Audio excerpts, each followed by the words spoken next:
यहां से हम लोगों को करना था। ठीक है, चलिए तो शुरू करते हैं सेशन को। Area of N isosceles trapezium, एक ना आइसोसेलेस ट्रेपेजियम है। आइसोसेलेस ट्रेपेजियम का मतलब क्या होता है दोस्तों? आइसोसेलेस ट्रेपेजियम का मतलब क्या होता है? आइसोसेलेस ट्रेपेजियम का मतलब क्या होता है कि इसकी जो दो साइड है ना, नॉन पैरेलल साइड, ये आपस में बराबर है। ठीक है, इसका जो एरिया है वो 176 है। ठीक है, देखा, if its height is 2/11 of sum of length of its two parallel sides if the parallel sides are in the ratio 4:7। Parallel sides का जो रेशियो है वो 4:7 है। ठीक है दोस्तों, क्लियर है? और इसकी जो हाइट है, इन दोनों के सम का, इन दोनों का सम कर दो, 7/4 11, इन दोनों के सम का 2/11 है, मतलब हाइट 2 है। भाई 11 का 2/11 2 ही होगा। ठीक है, इसको 4x मान लेता हूं, इसको 2x मान लेता हूं, इसको 7x मान लेता हूं। आपको एरिया 176 दिया हुआ है, तो इसका एरिया कितना होगा? 1/2 sum of the parallel sides 7/4 11x into height यानी कि 2x। ये बराबर होगा 176 के। 2 से 2 गया, 11 एकम 11, 11 6 66, तो x की वैल्यू यहां से कितनी आ गई? 4। जब x की वैल्यू 4 आ गई दोस्तों, तो ये 7 चौक 28 हो गया, ये 4 चौक 16 हो गया, और ये 2 चौक 8 हो गया। डन है जी, क्लियर है? ठीक है, अब जरा ध्यान दीजिएगा, आपको बताना है इसका डायगोनल। इसका डायगोनल कैसे बताएंगे दोस्तों? बनाएंगे, हम इसको इससे मिला देते हैं। ठीक है ना? ये डायगोनल हो गया। अब ध्यान दीजिएगा, ये पूरा आपका 16 है, तो दोस्तों यहां से लेकर यहां तक भी ये भी 16 ही होगा। ये पूरा 28 है। अब क्योंकि ये आइसोसेलेस ट्रेपेजियम है, समद्विबाहु समलंब चतुर्भुज है, तो ये और ये बराबर होगा। ये 28 है, ये 16 है, तो ये बचा हुआ जो पार्ट है ये 12 होगा। 12 का आधा कर दो, 6 इधर होगा, 6 इधर होगा, 6 इधर होगा, 6 इधर होगा। डन है जी? बस आपको तो डायगोनल बताना है, तो एक काम करते हैं, इस ट्रायंगल को हम ले लेते हैं। कौन से वाले को? इसको ले लेते हैं और पाइथागोरस थ्योरम लगा देते हैं। पाइथागोरस थ्योरम लगा देते हैं। ठीक है, तो ये ले लिया मैंने डी, तो डी स्क्वायर बराबर हो जाएगा 8 का स्क्वायर प्लस 16 और 6 22 का स्क्वायर। तो यहां से हमारा डी आ जाएगा दोस्तों √64 484। बस ये आपका आंसर आ जाएगा। इसको कर लेंगे आप, इजी है। ठीक है, अब देखो, आधे से ज्यादा लोगों ने इस क्वेश्चन के दौरान ज्वाइन किया है, तो मेरी सलाह यही रहेगी, जिन लोगों ने भी इस क्वेश्चन के दौरान ज्वाइन किया है, प्लीज इसको रिकॉर्डेड देख लेना, इस वाले सवाल को। ठीक है, हाँ, क्योंकि आप लोग लेट आए तो आपको इतना समझ में नहीं आएगी। जो लोग शुरू में आए उनको अच्छे से आ गया होगा। फिर भी जैसे एक दो लोग डाउट पूछ रहे हैं, तो बताए तो ये 16 है, तो देखो ये भी 16 होगा, क्योंकि ये हाइट होती है, परपेंडिकुलर होता है, इसलिए ये 16 है तो ये भी 16 होगा। ठीक है ना? हाँ, चलिए आगे बढ़ते हैं, अगला क्वेश्चन देखते हैं। ये मैंने करवा दिया था, यस और नो?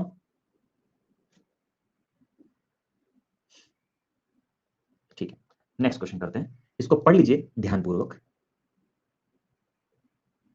कोई आंसर बता सकता है तो बताइए।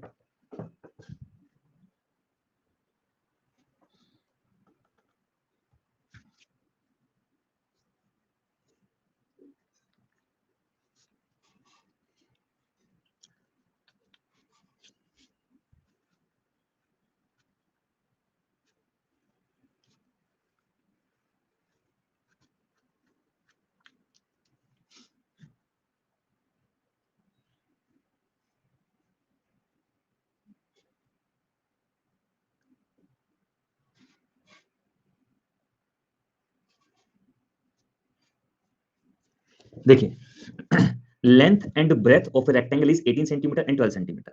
दोस्तों एक रेक्टेंगल है जिसकी लेंथ 18 सेंटीमीटर है, ब्रेथ 12 सेंटीमीटर है। ठीक है, क्वेश्चन क्या है? इसके मिड पॉइंट्स को मिलाकर एक फिगर बनाई जाती है। आपको पता है रोम्बस बनती है, लेकिन इसकी जरूरत ही नहीं है यहाँ पे। जब कभी भी किसी भी क्वाड्रिलेटरल के मध्य बिंदुओं को मिलाकर एक नया क्वाड्रिलेटरल बनाया जाता है, तो उसका एरिया बाहर वाले के एरिया का आधा होता है। तो रेक्टेंगल का एरिया कितना हो जाएगा? 18 × 12, तो इसका आधा कर दो बस, 12 निम्मा 108 सेंटीमीटर स्क्वायर, ये आंसर हो जाएगा। ठीक है, तो अंदर वाले का एरिया बाहर वाले के एरिया का आधा होता है। ट्रायंगल में अगर आप मिड पॉइंट मिला के बनाएंगे, तो अंदर वाले का एरिया बाहर वाले के एरिया का 1/4 होता है। समझ गए? क्वाड्रिलेटरल में आधा हो जाता है, ट्रायंगल में 1/4 हो जाता है। हाँ, ये ओएसएन था, बिल्कुल क्लियर है। आगे बढ़े, चलो नेक्स्ट पढ़ लीजिए बस को ध्यान से, आंसर बताइए।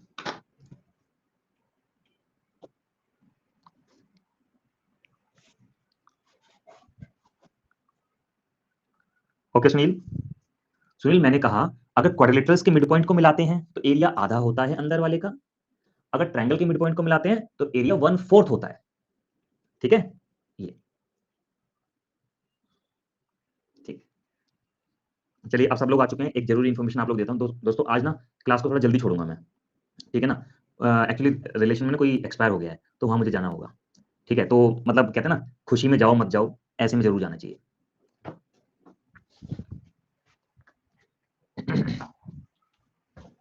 ठीक है, तो क्लास मतलब कैंसिल नहीं कर सकता था बस मैं आपकी, ठीक है, क्लास में कैंसिल नहीं कर सकता था, इसलिए फिर मैं क्लास ले लेते हैं।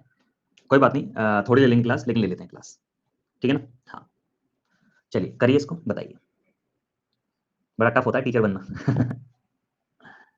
चलिए करिए इसको, बताइए आंसर।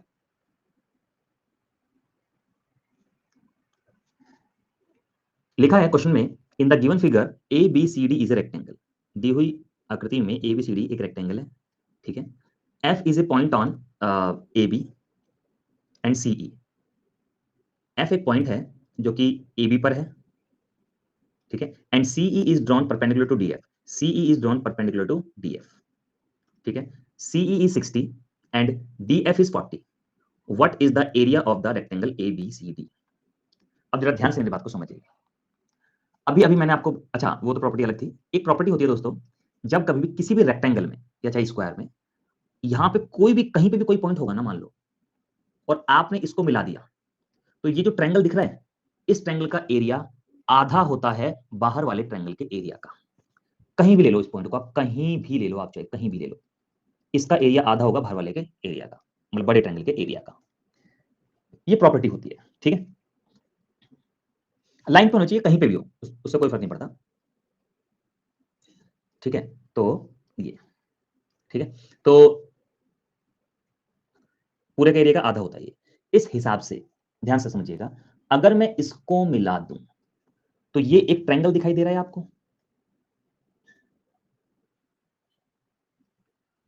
है ना, एक ट्रायंगल दिखाई दे रहा है आपको ये, और इसमें आपको ये सीई 60 दे रखा है, डीएफ 40 दे रखा है।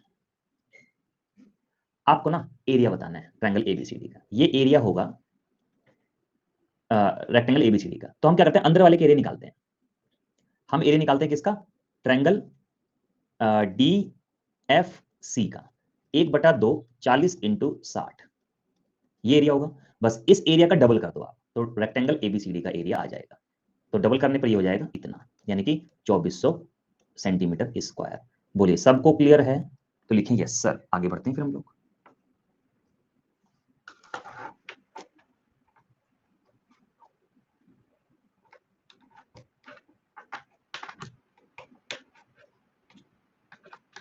है ना, चलो नेक्स्ट देखते हैं।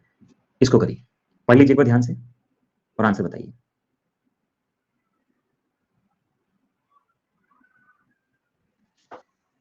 रेक्टेंगल में भी और प्रांशु स्क्वायर में भी, दोनों में।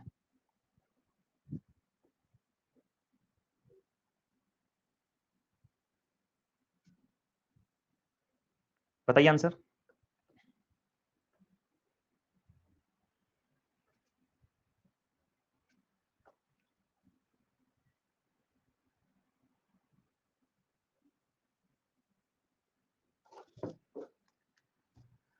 ठीक है, अब जरा ध्यान देंगे सभी लोग। क्वेश्चन लिखा है, one of the one of A side of rhombus is 6.5 centimetre, one of its diagonal is 12 centimetre.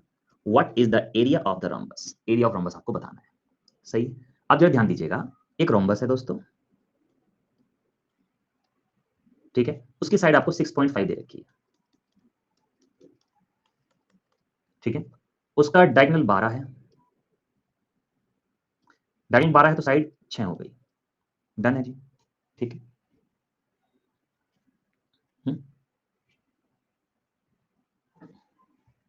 Diagonal 12 है तो साइड 6, मतलब डायगोनल 12 है तो आपको पता है कि जो रोम्बस होता है उसका डायगोनल आधा आधा करता है और एक दूसरे को 90 डिग्री पर काटते हैं।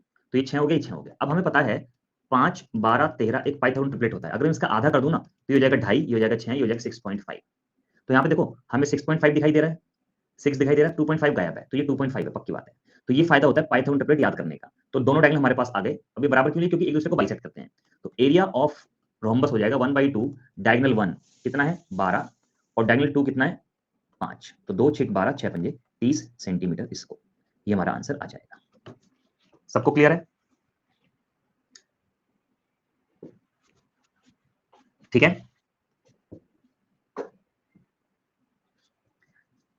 नहीं होगा अमित। हाँ, ट्रिपलेट को हाफ करके भी कर सकते हैं, डबल करके भी कर सकते हैं, ट्रिपल करके भी कर सकते हैं, कोई फर्क नहीं पड़ता। ठीक है, चलिए पढ़ लीजिए इसको, बताइए आंसर। 1 मिनट का समय आपके पास, करिए।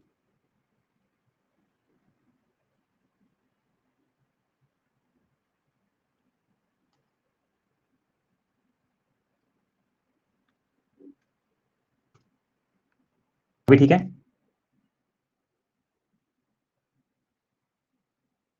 प्रीति, इसके बारे में तो एक बार बात करनी पड़ेगी आपको टीम से। आप ऐसे प्रीति रिकॉर्डेड भी देख सकते हो, कोई इशू नहीं है। ठीक है, अब जरा सब लोग ध्यान से देखेंगे। A rectangular grassy plot is 110 meter by 65 meter. It has a uniform path 2.5 meter wide all around it on the inside. The area of path is what? ये आपको बताना है। ठीक है, अब जरा ध्यान से समझिएगा। भाई एक रेक्टेंगुलर ग्रासी प्लॉट है, ठीक है, जिसकी साइड 110 बाय 65 है। इसके अंदर एक 2.5 मीटर चौड़ाई का रास्ता बना हुआ है। रास्ते की चौड़ाई, रास्ते का क्षेत्रफल बताना है। आपको याद है मैंने बताया था इसका क्षेत्रफल बताना है, मैंने इसका फॉर्मूला बताया था, अगर आपको याद हो तो 2x l plus B minus 2x। ठीक है, हाँ बिग माइनस स्मॉल तो कर ही देते हैं संध्या, लेकिन बिग माइनस स्मॉल करने से कैलकुलेशन बढ़ जाएगी। और देखो ऐसे हो जाएगा आसान, 2x, x क्या है? रास्ते की चौड़ाई, l प्लस बी माइनस रास्ते की चौड़ाई, 2 गुना रास्ते की चौड़ाई। ये हो गया 5, ये हो गया 175 माइनस 5, 170, 17 पंजे 85, 850 मीटर स्क्वायर। देख लीजिए कितना आसान हो गया। सेंटीमीटर में है तो सेंटीमीटर में ही होगा, अच्छा मीटर में है ना तो मीटर में होगा, ये हटा देना, आंसर हो गया, खत्म। हाँ, अंदर वाला एरिया निकालना था, निकल गया। तो इतना आसान है, इतनी कैलकुलेशन आसान हो जाती है इस फॉर्मूले को लगाते तो आप समझे। पहले भी ये तो एक्सपीरियंस से आएगा धीरे धीरे कि कहां पर कौन सा फॉर्मूला लगाना है, तो करते करते आएगा। चलिए इस क्वेश्चन को करते हैं, पढ़ लीजिए एक बार ध्यान से, पढ़ लीजिए एक बार।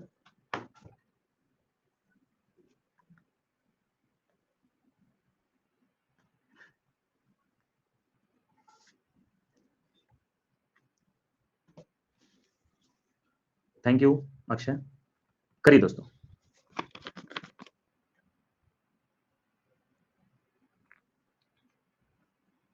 Thank you Amit.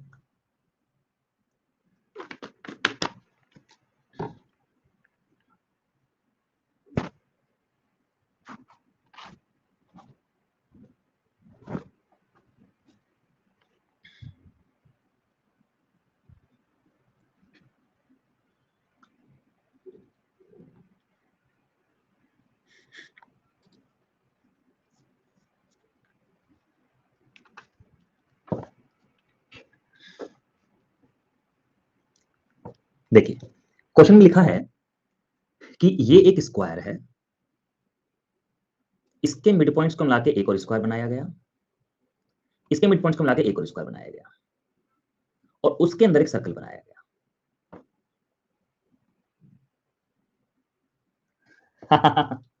Thank you प्रीति, बिल्कुल बिल्कुल, है ना। तो आपको इस सर्कल का एरिया दे रखा है ना, आपको बस स्क्वायर का एरिया बताना है बाहर वाले का। प्रीवियस ईयर क्वेश्चन है ये एसएससी सीजीएल 2017 का मेंस का सवाल है। अब जरा गौर से सुनिएगा, ये रेडियस मैंने आर मान ली, तो पाई आर स्क्वायर डिवाइडेड बाई 2, मतलब पाई आर स्क्वायर बराबर 38.5 सेंटीमीटर स्क्वायर है। यहां से रेडियस निकाल लेते हैं, 22/7 38.5, 11 दूनी 22, 11 तिया 33, 11 पंजे 55। ठीक है, आर स्क्वायर बराबर ये 2/7 था, उधर जाके 7/2 हो गया, 3.5 को भी मैंने 7/2 लिख लिया, तो आर आ गया 7/2, आर 7/2 आ गया। ठीक है, जब दोस्तों आर 7/2 आ गया है ना, तो ये जो डायमीटर है ये 7 हो जाएगा आपका, यानी कि इस वाले स्क्वायर की जो साइड है वो 7 हो जाएगी। डन है, तो इस वाले स्क्वायर का आप एरिया बता सकते हैं, 49 होगा। अब सुनना जरा ध्यान से, आपको पता है कि इस स्क्वायर के अंदर मिड पॉइंट्स को मिलाकर ये स्क्वायर बनाया गया है। ये स्क्वायर बनाया गया है, तो ये एरिया आधा होगा। तो अगर ये 49 है तो इसका एरिया 49 इंटू 2 होगा, और अगर इसका एरिया 49 इंटू 2 है तो इसका एरिया इस अंदर वाले के एरिया का 2 गुना होगा, तो 196 सेंटीमीटर स्क्वायर आंसर आ जाएगा। खत्म।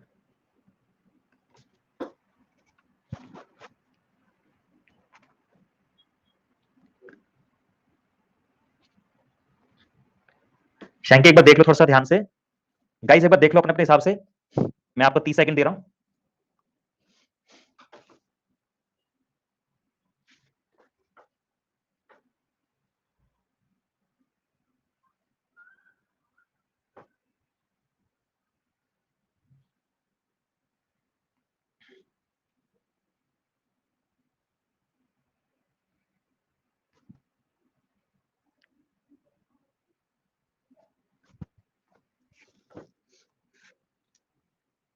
नहीं अमित, ठीक है,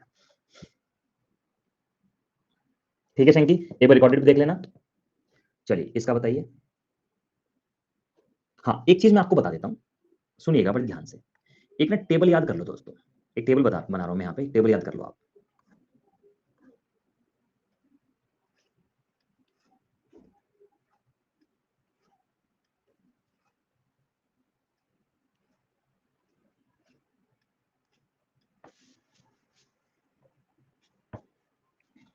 अक्षय मैं कह रहा हूँ आज रिपीट मत करवाओ दोस्त, आज रिकॉर्डेड देख लेना, समझ में आ जाएगा, क्योंकि आज मैं क्लास भी छोटी लेनी है, तो मैं चाह रहा हूँ क्वेश्चन ज्यादा हो जाए, मतलब इतना काम हो जाए जितना हम घंटे भर में कर लेते हैं, है ना।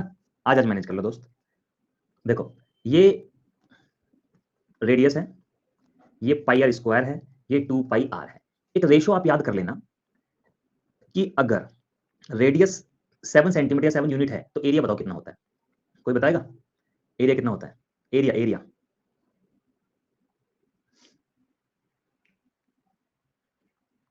154। कोई नहीं कुणाल 154, और सरकम रेडियस होती है 44। समझ गए? ठीक है, मतलब आप सॉल्व कर लो यार। पाई आर स्क्वायर 22/7 इंटू 7 7 14, 7 14 15, 154, ऐसी 2 पाई आर निकाल लो इंटू 7, कैंसिल हो गया तो 44। तो ये तो रख लेना भाई साहब, इतना इंपॉर्टेंट है एसएससी एग्जाम्स के लिए, आपको बहुत ज्यादा जगह फायदा देगा। इसका फायदा क्या बताता हूं। अब मान लीजिए अगर रेडियस 14 हो जाती है, 2 गुना हुआ, तो सरकमफेरेंस भी 2 गुनी हो जाएगी,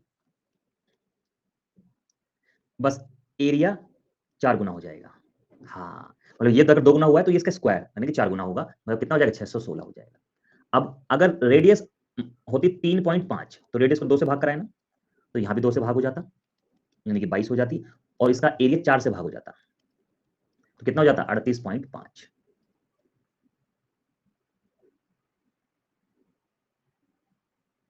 ठीक है, तो ये याद कर लेना, मेन आपका डेटा है ये।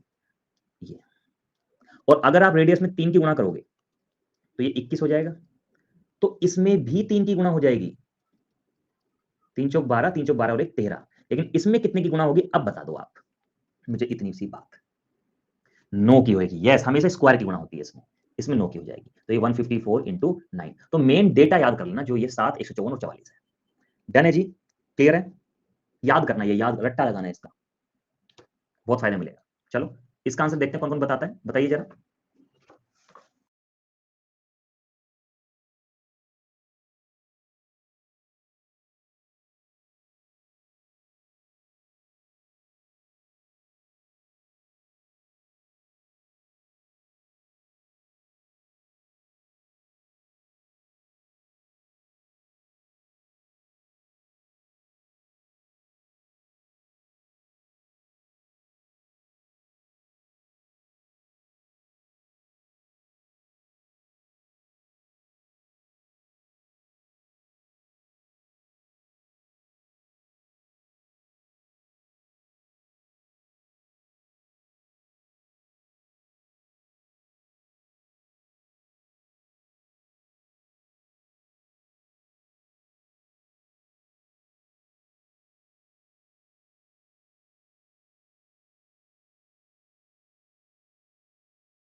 ठीक है, लिखा है what is the area of regular octagon which is side whose side is which is of side 10 centimetre.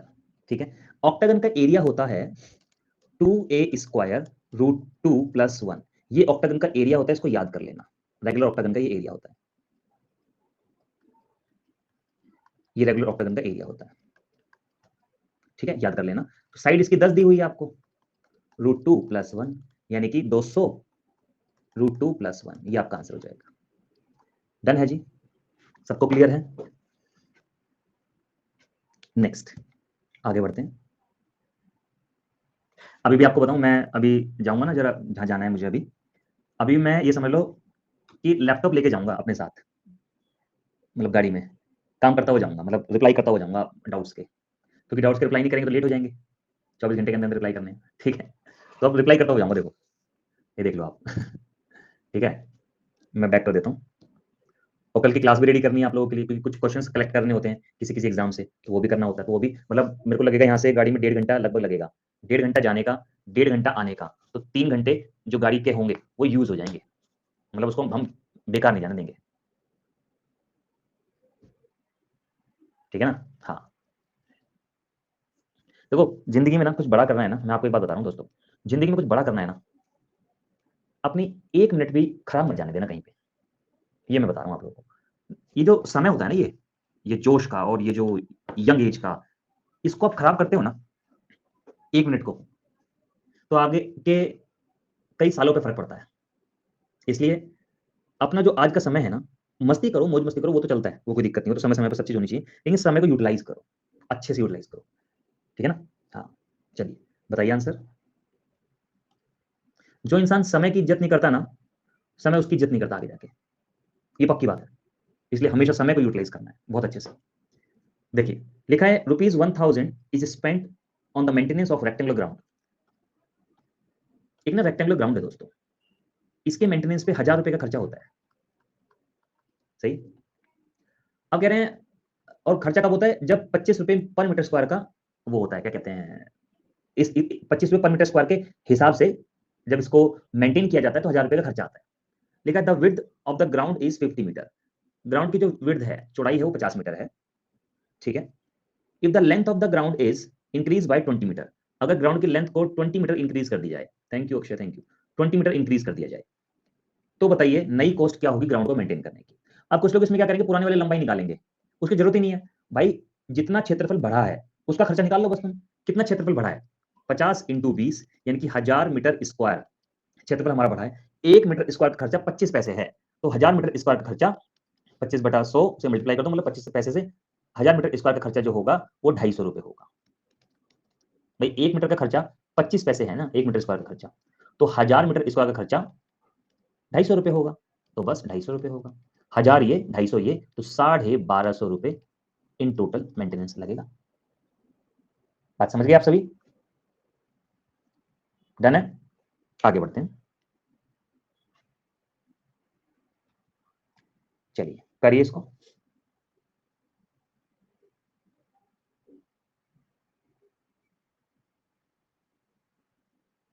Answer बताइए, थोड़े ऑप्शन खतरनाक है इसमें।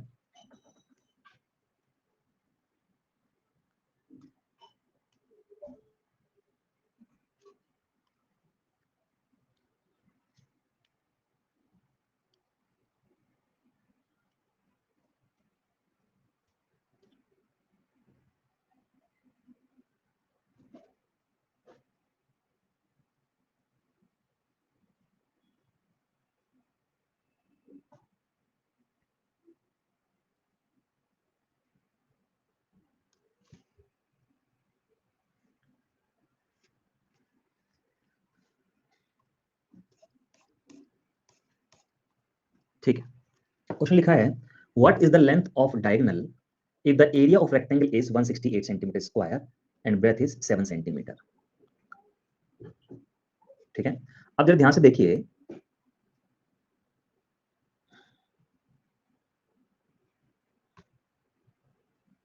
क्वेश्चन दिया हुआ है कि एक रेक्टेंगल है जिसकी ब्रेथ 7 सेंटीमीटर है, आपको लेंथ बतानी है, एरिया आपको दिया हुआ है, तो कुछ भी नहीं है यार, लंबाई गुणा चौड़ाई, आपको पता है एरिया होता है, लंबाई हमें नहीं पता, ये पता है ये 168 के बराबर है। 7 दूनी 14, 7 चौक 28, 24 आ गया। क्वेश्चन बहुत आसान है, इसमें कुछ भी नहीं है, क्वेश्चन बेहद आसान है ना। अब देखो लेंथ 24 आ गई, ठीक है। अब बस एक पाइथागोरन ट्रिपलेट होता है, 7 24 25, ये 7 ये 24 तो ये 25 हो गया, सही है। तो 25 हमारा डायगोनल की लेंथ आ गई। अब आपको यहाँ 25 दे रखा है, अब 25 आपका आंसर आ गया, लेकिन अब ऐसा नहीं कि डी लगा दो और चले जाओ। डी किसके अंडर में आ रहा है? सी के अंडर में आ रहा है, तो C option is the right answer. दोस्तों जब ऐसे ऑप्शन आते हैं बड़े खतरनाक होते हैं, आपको डरा देते हैं। क्वेश्चन बहुत आसान होता है, लेकिन ऐसे ऑप्शन गलती करवा देते हैं कई बार, ये बता दूं। तो ध्यान रखिएगा, जो यहां पर आएगा उसको देखो किसके अंडर में है, ऑप्शन सी के अंडर में, तो option C is the right answer. ठीक है, चलो इसका आंसर बताओ जल्दी से। चलिए दोस्तों, मैं ना अभी फिर छोड़ देता हूँ क्लास, यहाँ से फिर नेक्स्ट क्लास में करेंगे, है ना। कल मैं आपको एक्स्ट्रा पढ़ा दूंगा, मुझे याद दिला दीजिएगा जरूर, ठीक है। हाँ, कल मैं आप लोगों को एक्स्ट्रा पढ़ाऊंगा 15-20 मिनट, तो प्लीज मतलब इसमें मुझे बुरा नहीं लगेगा, प्लीज मुझे याद दिला देना बस, क्योंकि क्या होता है काफी सारी क्लासेस होती है तो ध्यान नहीं रहता, ठीक है। तो मुझे याद दिला देना, ठीक है। अमित याद दिला देगा। ठीक है अमित दोस्त, याद दिला देना जरूर कल, ठीक है। हाँ, चलो मिलते हैं फिर नेक्स्ट क्लास में। आज थोड़ा अर्जेंट है, तो मुझे क्लास छोड़नी पड़ रही है। वो कहना कहते हैं ना कभी, या खुशी में किसी की जाओ मत जाओ, लेकिन दुख में जरूर जाना चाहिए, है ना। तो इसलिए, और यही हमारा समाज है, तो हम एक सामाजिक प्राणी भी हैं, तो हमें समाज की जरूरतों के हिसाब से भी चलना चाहिए, है ना। तो मिलते हैं फिर नेक्स्ट क्लास में, तब तक के लिए थैंक यू, नमस्कार, जय हिंद, ओके बाय बाय।